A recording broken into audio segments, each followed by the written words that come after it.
मुख्यमंत्री ने corona virus के नए वेरिएंट को लेकर सतर्कता के दिए निर्देश। केंद्रीय स्वास्थ्य मंत्री मनसुख मांडविया ने कहा, नए वेरिएंट का देश में कोई भी मामला नहीं, केंद्र सरकार स्थिति पर बनाए हुए है कड़ी नजर। सरकार की उपलब्धियों को प्रदेश के 25 करोड़ लोगों तक पहुंचाने के लिए भाजपा निकालेगी 6 विकास यात्राएं। मुख्यमंत्री ने कहा, जनता तक पहुंचाएं सरकार के किए गए कार्य।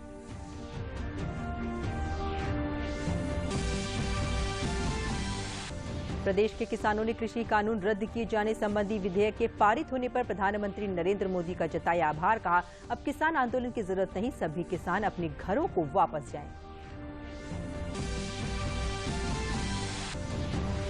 और प्रदेश की सभी 403 सीटों पर अकेले ही लड़ेगी बहुजन समाज पार्टी विधानसभा चुनाव। राष्ट्रीय अध्यक्ष मायावती ने किया ऐलान।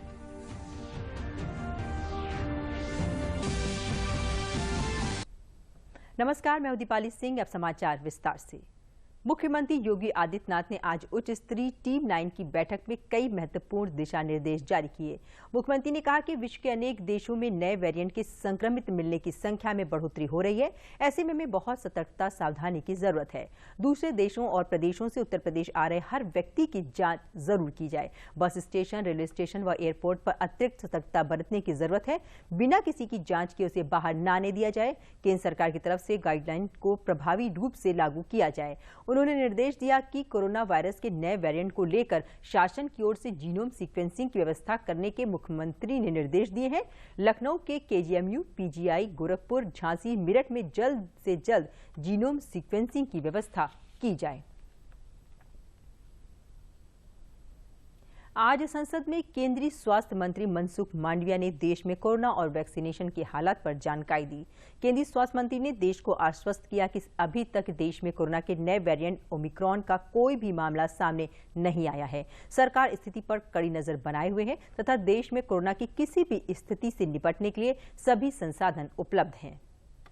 दुनिया के 14 कंट्री में पाया गया है और यहाँ उसका अभ्यास हो रहा है। इंडिया में अभी उसका कोई केस रिपोर्ट नहीं हुआ है, लेकिन दुनिया में जिस तरह से इस वायरस के संदर्भ में हमें सूचना मिली है, उसको देखते हुए एक एडवाइजरी भी डिक्लेयर की गई है। पोर्ट पर हमने भी देखरेख रखना शुरू कर दिया है। कोई भी ऐसे संदिग्ध केस है तो उसको तुरंत ही चेक करके उसको जीनोमिक सीक्वेंसेस भी करा रहे हैं। और आज के दिन में सारे प्रिकॉशन जो लेने की आवश्यकता है, क्योंकि कोविड क्राइसिस के दरमियान हमने बहुत कुछ सीखा है। आज हमारे पास बहुत कुछ संसाधन भी अवेलेबल है, सारी लेबोरेटरी भी अवेलेबल है। कोई भी कैसी भी स्थिति को हम देख सकते हैं। कोरोना के नए वेरिएंट को लेकर सरकार पूरी तरह से सतर्क है।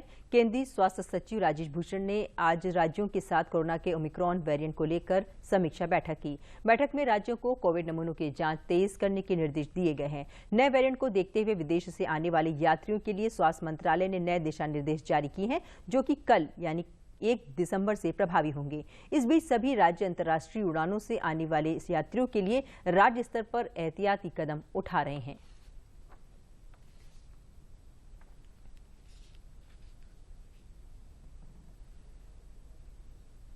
विश्व स्वास्थ्य संगठन ने चेतावनी दी है कि प्रारंभिक साक्ष्यों के आधार पर कोविड के ओमिक्रॉन संस्करण से वैश्विक जोखिम बहुत अधिक है। उत्परिवर्तित कोरोना वायरस के फैलने से गंभीर परिणाम हो सकते हैं। विश्व स्वास्थ्य संगठन ने अपने 154 सदस्य देशों को जारी एक तकनीकी पत्र में कहा है कि दक्षिण अफ्रीका में पहली बार खोजे गए संस्करण के बारे में काफी अनिश्चितता बनी हुई है। संगठन का कहना है कि विशेष रूप से कम टीकाकरण दर वाले देशों में इसके फैलने का खतरा अधिक हो सकता है।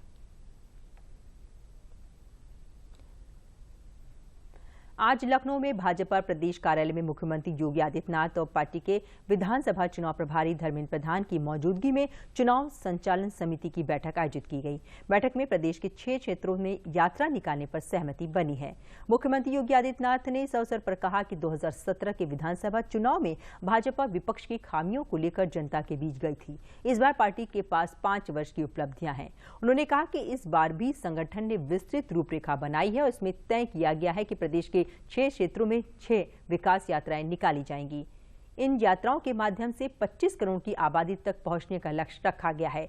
इस अवसर पर भाजपा के प्रदेश अध्यक्ष स्वतंत्र देव सिंह, प्रदेश प्रभारी राधा मोहन सिंह, उप मुख्यमंत्री केशव प्रसाद मौर्य और डॉक्टर दिनेश शर्मा, कानून मंत्री ब्रिजेश पाठक और प्रदेश के महामंत्री संगठन सुनील बंसल भी मौजूद रहे। इंफ्रास्ट्रक्चर डेवलपमेंट का हो, रोजगार के मुद्दे को लेकर के, सुरक्षा का एक बेहतर वातावरण के मुद्दे को लेकर, या फिर आस्था के सम्मान के मुद्दे को लेकर। जो लोग अयोध्या नहीं जाना चाहते थे, आज से राम जन्मभूमि मंदिर निर्माण का कार्य प्रारंभ होने के बाद हर एक व्यक्ति को काशी एक नए कलेवर और एक नई काया के साथ विश्व पटल पर छाती हुई दिखाई दे रही है। प्रयागराज का कुंभ दिव्य और भव्य कुंभ की परंपरागत उन व्यवस्थाओं में जिसमें गंदगी दिखती थी, अव्यवस्था दिखती थी, असुरक्षा का भाव दिखता था, आज सुरक्षा, सुव्यवस्था और स्वच्छता का एक नया मानक स्थापित करके दिव्य और भव्य कुंभ के रूप में स्थापित होता है। आस्था का सम्मान 700 से अधिक स्थलों को प्रदेश के अंदर पर्यटन विकास की दृष्टि से विकसित करने की कार्रवाई। कौन ऐसा जनपद है, कौन ऐसी विधानसभा सीट है जहां पर कोई एक न एक महत्वपूर्ण केंद्र को, जो हमारी पौराणिक, ऐतिहासिक या सांस्कृतिक विरासत का प्रतीक था, उन सबको विकसित करके उत्तर प्रदेश में आस्था को सम्मान देने का काम न हुआ।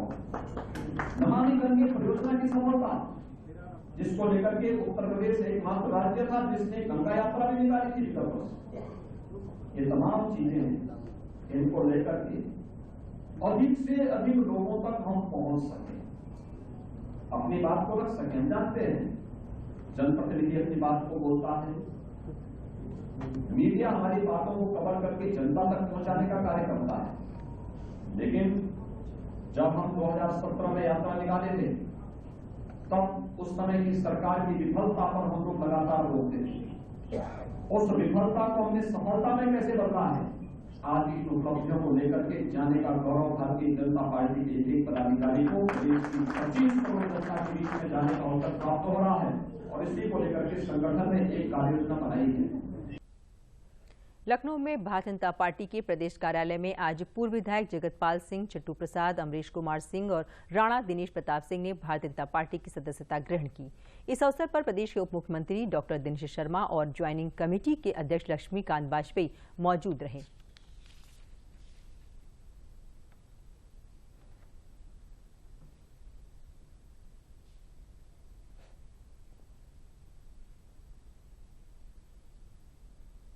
अनर्गल दोषारोपण के आधार पर विपक्ष चुनाव के मैदान में आना चाहता है, वहीं बीजेपी अपने यशस्वी मुख्यमंत्री योगी आदित्यनाथ जी के नेतृत्व में उत्तर प्रदेश में किए गए कार्यों के आधार पर और केंद्र में जो माननीय मोदी जी का एक नए भारत के निर्माण में जो योगदान है, एक बेहतर समन्वय केंद्र और प्रदेश का पूरे देश के लिए एक उदाहरण बना है, एक आदर्श बना है।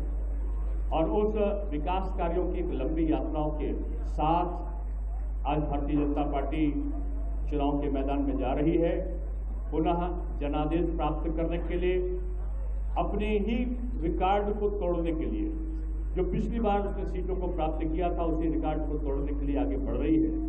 और मुझे प्रसन्नता है कि आज तेजी से पूरे प्रदेश में, यहाँ तो हम लोगों ने कुछ लोगों को ज्वाइन कराया है, लेकिन हर जिले में, हर क्षेत्र में, जो हमारे 6 क्षेत्र हैं संगठन की दृष्टि से, तेजी के साथ हम लोगों की उम्मीद से भी ज्यादा है। जिस जोश, उत्साह, समर्पण और भारतीय जनता पार्टी के प्रति लगाव के साथ में लोग बीजेपी को ज्वाइन कर रहे हैं, वो हमें याद दिलाता है पिछले चुनावों की।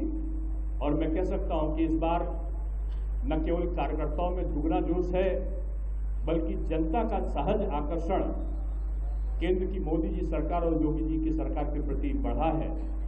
और आज तेजी से बीजेपी का जो परिवार है, भाजपा परिवार, अपना परिवार, उसके साथ हम लोग एक संकल्प लेकर आगे बढ़ रहे हैं। समाचारों में आगे बढ़ने से पहले लेते हैं ये विराम। Payment fail? लेकिन पैसे तो कट गए। गई मेरी मेहनत की कमाई। हो जाएगी भरपाई, चिंता मत कर मेरे भाई। अगर डिजिटल ट्रांजैक्शन फेल हो जाए और अकाउंट से पैसे कट जाएं, तो बैंक समय से पैसे लौटा देगा, वरना कॉम्पनसेशन का है प्रावधान। नहीं तो आरबीआई के ऑम्बुड्समैन को शिकायत करें आप। Your bill. मेरी फीस। आरबीआई कहता है जानकार बनिए, सतर्क रहिए। विराम के बाद समाचारों में आपका एक बार फिर से स्वागत है। आज संसद में वित्त मंत्री निर्मला सीतारमण ने कहा कि क्रिप्टो करेंसी बिल पर अभी कुछ भी कहना जल्दबाजी होगी। उन्होंने कहा कि इसके बारे में विस्तृत चर्चा हुई है। Pertaining to regulatory capacities and also the fact that it has proliferated in the last 2-3 years are well taken note of, and I can only go that far to say we've had extensive discussions on this. Bulandshahr में आज केंद्रीय मंत्री स्मृति ईरानी और केंद्रीय राज्य मंत्री संजीव बालियान ने सांसद खेल स्पर्धा के समापन कार्यक्रम में शामिल हुए। केंद्रीय मंत्री स्मृति ईरानी ने इस अवसर पर एक निजी स्टेडियम का उद्घाटन किया। साथ ही उन्होंने महिला प्रौढ़ शिक्षा, खेलेगा इंडिया तो खिलेगा इंडिया और बेटी बचाओ बेटी पढ़ाओ पर भी जोर दिया। उन्होंने कहा कि डिजिटल शिक्षा से जुड़ना चाहिए। उन्होंने मंत्र दिया कि खेलेगा इंडिया तो खिलेगा इंडिया।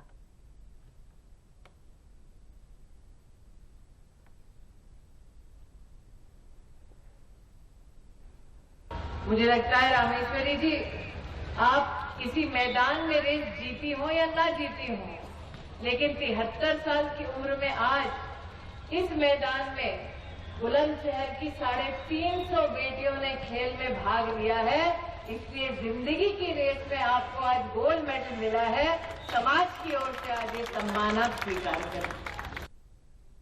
सांसद खेल स्पर्धा के समापन समारोह में केंद्रीय राज्य मंत्री संजीव बालियान ने प्रतियोगिता में प्रतिभाग कर रहे खिलाड़ियों को संबोधित करते हुए कहा कि पहले मुहावरा था, पढ़ोगे लिखोगे बनोगे नवाब, खेलोगे कूदोगे बनोगे खराब, मगर ये अब उल्टा हो चुका है।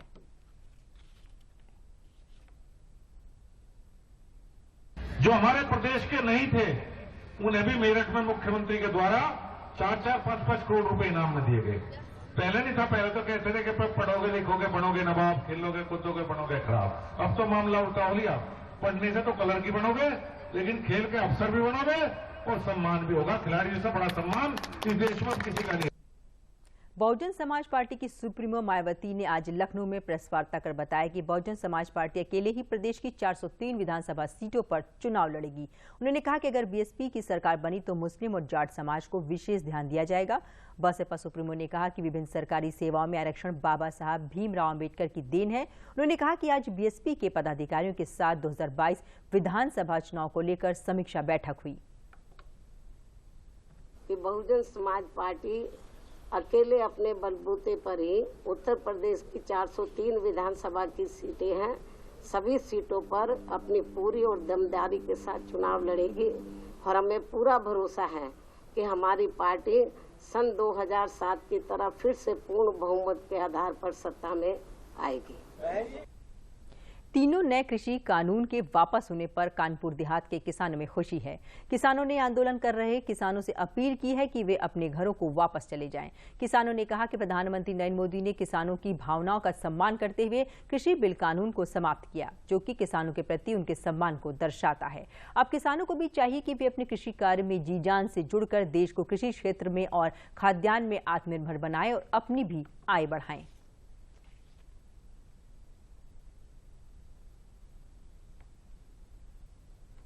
किसानों से कहेंगे अपने धरने से धरना खत्म करें मतलब, और अपने घर जाएं। और जो मोदी जी ने ये 3 कृषि जो कानून थे लिए है, बहुत बढ़िया काम किया है और किसानों से यही कहा जाएगा कि भाई अपने अपने घर जाइएगा।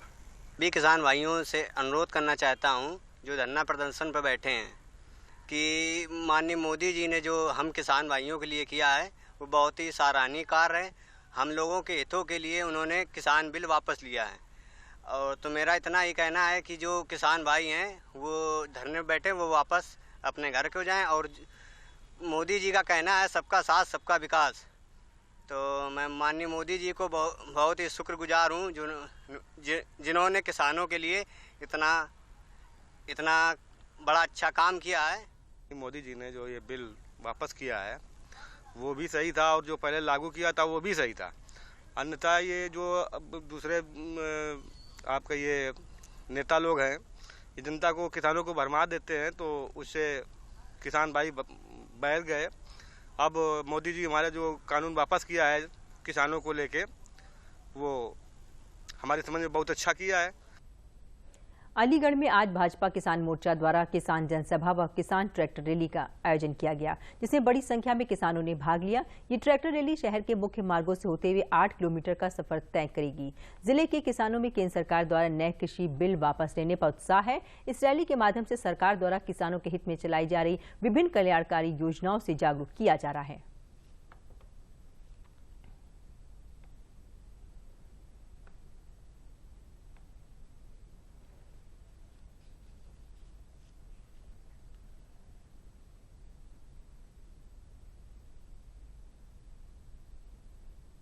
ट्रैक्टर किसान का आधुनिक हल है।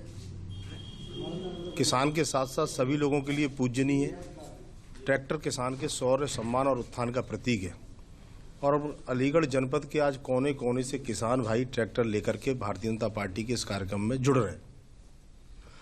किसानों का आज भी मोदी जी और योगी जी की जो 153-54 जन कल्याणकारी किसानों के लिए योजनाएं चल रही हैं, उन योजनाओं का किन्हीं न किन्हीं किसानों को कुछ ना कुछ लाभ मिलने का काम हुआ है। और आज भी उत्तर प्रदेश की सरकार, योगी जी की और केंद्र की सरकार हर संभव वो काम कर रही है जिससे कि किसानों के लिए कोई ना कुछ हित हो सके। और बड़े पैमाने पर किसान क्रेडिट कार्ड को 15 अप्रैल तक प्रत्येक गांव के अंदर जाना और किसानों के बीच में जाकर के उनका क्रेडिट कार्ड बनाने की योजनाएं चल रही हैं। गोरखपुर में केंद्रीय सूचना एवं प्रसारण मंत्री अनुराग सिंह ठाकुर और मुख्यमंत्री योगी आदित्यनाथ द्वारा 3 दिसंबर को गोरखपुर दूरदर्शन केंद्र के अर्थ स्टेशन का लोकार्पण किया जाएगा। दूरदर्शन केंद्र का अर्थ स्टेशन 7 करोड़ रुपए की लागत से बनकर तैयार है। दूरदर्शन केंद्र गोरखपुर के सहायक निदेशक अभियांत्रिकी शैलेश चरण शुक्ल ने बताया कि गोरखपुर दूरदर्शन केंद्र के अर्थ स्टेशन का लोकार्पण केंद्रीय मंत्री अनुराग ठाकुर और मुख्यमंत्री योगी आदित्यनाथ द्वारा 3 दिसंबर को किया जाएगा। अर्थ स्टेशन तैयार हो जाने से स्थानीय स्तर पर तैयार कार्यक्रम देश और दुनिया में सीधे DTH के माध्यम से देखे जा सकेंगे। सीधा प्रसारण शुरू हो जाने से यहाँ के क्षेत्रीय कलाकारों एवं रंग कर्मियों को इसका फायदा मिलेगा। गोरखपुर के अर्थ स्टेशन का लोकार्पण प्रस्तावित है, जो माननीय केंद्रीय सूचना प्रसारण मंत्री अनुराग ठाकुर जी एवं माननीय मुख्यमंत्री उत्तर प्रदेश योगी आदित्यनाथ जी के हाथों से होना है। ये सूचना हम लोगों को प्राप्त हुई है और अर्थ स्टेशन के आ जाने से गोरखपुर दूरदर्शन, गोरखपुर क्षेत्र, पूर्वांचल, भोजपुरी भाषी क्षेत्र, ये पूरे इलाके के लिए बहुत महत्वपूर्ण दिन होगा, क्योंकि इसकी वजह से यहाँ के जो भी कार्यक्रम हैं, जो अभी स्थानीय और बहुत छोटे स्तर पर देखे जाते रहे हैं, वो यहाँ से कार्यक्रम सीधे सैटेलाइट को अपलिंक किए जाएंगे और दूरदर्शन गोरखपुर के रूप में उसको जहाँ तक भारत भर में DTH प्लेटफॉर्म उपलब्ध है वहाँ तक देखे जाएंगे।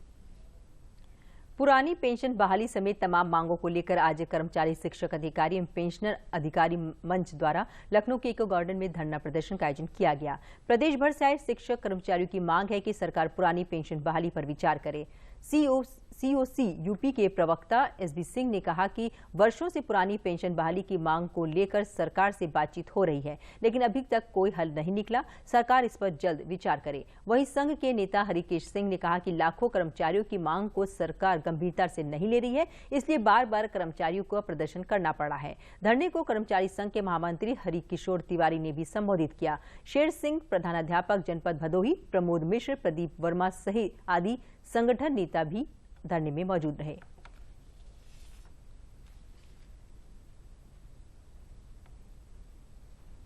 कर्मचारियों की मांगे जो है अति ही आवश्यक है, बहुत जरूरी है।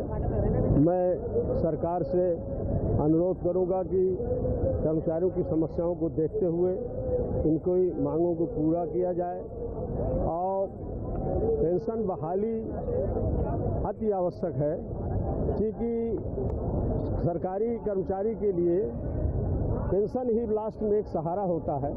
इको गार्डन में जो प्रदेश का लाखों कर्मचारी शिक्षक यहाँ इकट्ठा हुआ है अपनी मांगों को लेकर, तो सरकार को निश्चित रूप से इस पर चिंतन करना चाहिए। और सर अध्ययन सरकार के पाले में है। आज प्रदेश के कर्मचारी शिक्षकों ने एकत्रित होकर अपनी एकता का एहसास करा दिया है। अब सरकार को सोचना चाहिए कि हमारी मांगों के प्रति संवेदनशील होते हुए इसे हमारी जो मांगे हैं उन्हें पूरी करनी चाहिए।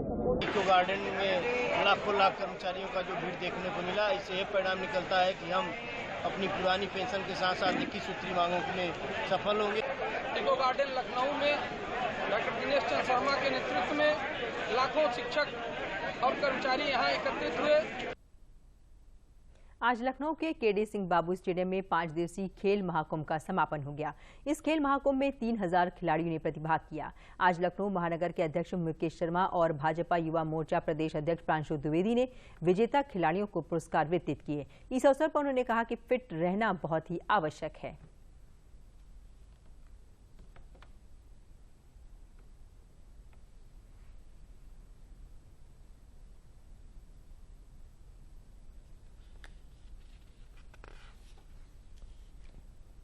प्रधानमंत्री मोदी जी और योगी जी खिलाड़ियों के प्रति पूरी तरह से आश्वस्त और चिंतित रहते हैं।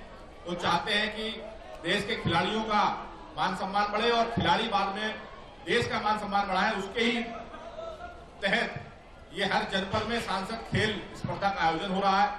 बहुत शानदार तरीके से खिलाड़ियों ने यहाँ प्रतिभाग किया और विजेता टीम को, उपविजेता टीम को और भाग लेने वाले सभी लोगों को मेरा हृदय की गहराइयों से बहुत बहुत साधुवाद है, धन्यवाद है, बधाई है। इसी तरह आप लोग खेलते रहिए, खुद भी अपना जीवन मजबूत करिए, खुद शरीर से स्वस्थ होइए और देश को भी आगे बढ़ाइए। वाराणसी के डॉक्टर संपूर्णानंद स्पोर्ट्स स्टेडियम में चल रही तीसरी राष्ट्रीय मास्टर एथलीट प्रतियोगिता 2021 का समापन हो गया। इस प्रतियोगिता में देश के 20 राज्यों से 35 से लेकर 104 आयु वर्ग के लगभग 3000 एथलीटों ने भाग लिया। इस अवसर पर प्रतिभागियों ने कहा कि इस तरह की प्रतियोगिता का आयोजन सरकार का अच्छा प्रयास है, इससे सभी स्वस्थ रहेंगे। कार्यक्रम के आयोजकों ने बताया कि प्रतियोगिता का मुख्य उद्देश्य 35 से ज्यादा उम्र के लोगों को फिटनेस के प्रति जागरूक करना है।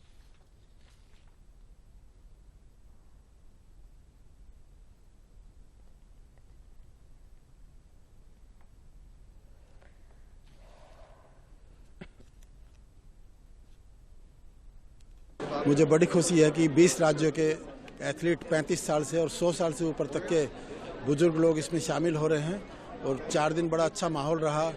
जैसे ये खेल खेल रहे हैं, फिट इंडिया का मैसेज जा रहा है। बड़ी खुशी होती कि अगर पूरी बनारस नगरी के युवा लोग इसको देखते और वो भी प्रेरणा लेते कि हमारे बुजुर्ग लोग किस प्रकार से अपने को फिट कर रहे हैं और क्या संदेश नई युवा पीढ़ी को दे रहे हैं। ये बहुत अच्छा गेम है और सरकार की तरफ से भी ये बहुत अच्छा प्रयास है और खासकर सीनियर जो सिटीजन है ये इसमें इस खेल में अगर ज्वाइन करेंगे तो बहुत अच्छा रहेगा, फिट रहेंगे, सुस्त रहेंगे मानसिक रूप से और शारीरिक रूप से फुल्ली। और सरकार की तरफ से भी ये बहुत बढ़िया प्रयास है और ये ऐसे चलता रहे और हमारा जो इंडिया है सुस्त रहे, स्वस्थ रहे। भारत सरकार ने ये बहुत ही अच्छा काम किया है। ये बड़े बूढ़ों के लिए 35 प्लस से 100 प्लस के लिए बहुत ही एक अच्छा काम किया, जिसमें सब फिजिकल फिट रहते हैं, सबका स्वास्थ्य अच्छा रहेगा। आकाशवाणी पर मन की बात कार्यक्रम में कड़कनाथ मुर्गे के उत्पाद करने को लेकर प्रधानमंत्री नरेंद्र मोदी की दी गई प्रेरणा सुल्तानपुर में समूह की महिलाओं में रंग दिखाने लगी है। राष्ट्रीय ग्रामीण आजीविका मिशन के सहयोग से सकरसी गांव में स्वयं सहायता समूह की महिलाओं द्वारा कड़कनाथ मुर्गे के हैचरी सेंटर शुरू किया गया है, जिसका शुभारंभ स्थानीय लंबुआ भाजपा विधायक देवमणि द्विवेदी ने किया। राज्य आजीविका मिशन के द्वारा स्थापित हैचरी सेंटर उत्तर प्रदेश का पहला हैचरी सेंटर है। कड़कनाथ मुर्गा स्वास्थ्य वर्धक होने के साथ साथ समूह की महिलाओं को अधिक आमदनी का जरिया भी बनेगा। कड़कनाथ मुर्गे का मांस एवं अंडा डायबिटीज, हार्ट जैसे गंभीर रोगियों के लिए भी अच्छा माना जाता है।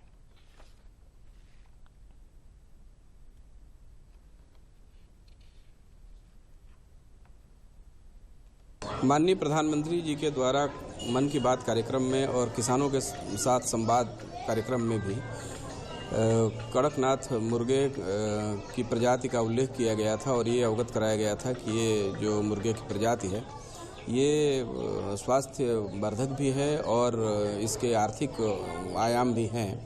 इस बात से प्रेरणा लेकर के और हमारे जनपद के मुख्य विकास अधिकारी महोदय के निर्देशन में हम लोगों ने NRLM के माध्यम से और नरेगा के माध्यम से कन्वर्जेंस करके और ये स्कीम लागू करने का प्रयास किया है। इसमें एक हैचरी सेंटर का निर्माण किया गया है मनरेगा से और इसको संचालन के लिए एक पीजी ग्रुप बनाया गया है और पीजी ग्रुप में 20 महिलाएं कम से कम हैं जो कि संचालन कर रही हैं। कोई एक मैं बहुत बड़ी शुरुआत में रोजगार के क्षेत्र में मान रहा हूं और यह नारी सशक्तिकरण के क्षेत्र में भी काम करेगा। प्रधानमंत्री जी जो मन की बात करते हैं वह पूरे राष्ट्र के मन की बात होती है और इसमें जैसे इसकी अच्छाइयों के बारे में आदरणीय प्रधानमंत्री जी ने, जिन्हें हम लोग सम्मान से भारत भाग्य पुरुष कहते हैं, कि इसके उसमें कड़कनाथ मुर्गे में फैट कम होता है, यह जो है इससे स्वास्थ्य में वृद्धि, प्रोटीन इसमें अधिक है, फैट कम है, तो इसलिए डायबिटीज़ के मरीज भी इससे लाभान्वित होंगे। समूह से 20 महिलाएं हैं, हम लोग ट्रेनिंग गई थी, प्रशिक्षण किया, प्रशिक्षण करके सभी महिलाएं इससे शुरू की हैं। सब आमदनी के सब अपने गांव में ही काम करेंगी। बेरोजगार जो थी महिलाएं वो काम करके आगे मुनाफा कमा के आगे जाएंगे। ये विकासखंड भदैया के सकरसी ग्राम पंचायत में मनरेगा के सहयोग से एक कड़कनाथ पोल्ट्री शेड का ये हम लोगों ने निर्माण कराया और इसके माध्यम से अब प्रयास है कि हम अधिक से अधिक अपने समूह की महिलाओं को कड़कनाथ मुर्गे का पालन कराने के लिए प्रेरित करें और जिसके फलस्वरूप वो महिलाएं हमारी समूह की अधिक से अधिक लाभ इससे अर्जित कर सकें। अमेठी जनपद के गौरीगंज ब्लॉक की ग्राम पंचायत सुजानपुर में अब विकास कार्यों ने तेज गति पकड़ ली है। यहां की सांसद केंद्रीय मंत्री स्मृति ईरानी ने इस गांव को गोद लिया है। गांव के परिषद स्कूल में खेल के मैदान, पुस्तकालय और गांव की सड़क के निर्माण का कार्य तेज गति से किया जा रहा है। ये गांव इससे पहले तमाम बुनियादी सुविधाओं से विहीन था। अब सांसद आदर्श ग्राम योजना के तहत ग्रामीणों को सुजानपुर गाँव में मूलभूत सुविधाएं मुहैया हो रही हैं। साथ ही समूह के तहत महिलाओं को काम भी मिल रहा है।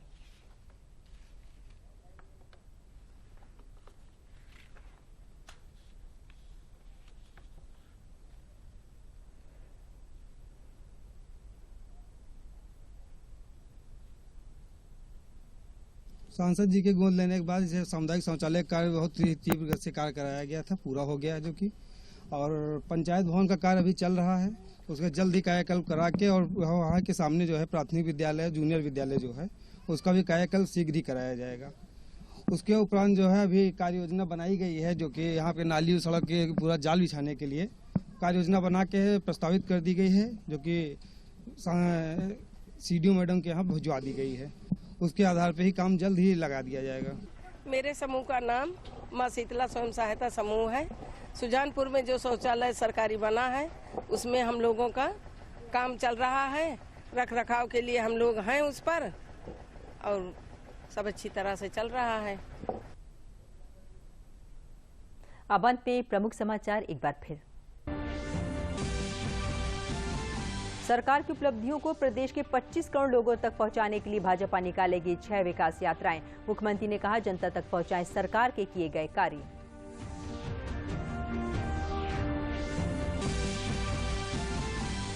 प्रदेश के किसानों ने कृषि कानून रद्द किए जाने संबंधी विधेयक के पारित होने पर नरेंद्र मोदी का आंदोलन के किसान अपने घरों को वापस जाएं।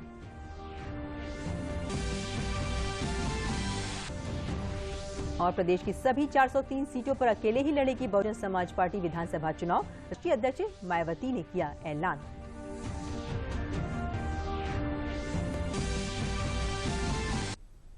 समाचारों में बस इतना ही, लेकिन चलने से पहले एक जरूरी बात। कोरोना का खतरा अभी भी है, इसलिए मास्क पहनें, उचित दूरी बनाकर रखें, भीड़ भाड़ से बचें और समय समय पर हाथ भी धोते रहें। धन्यवाद।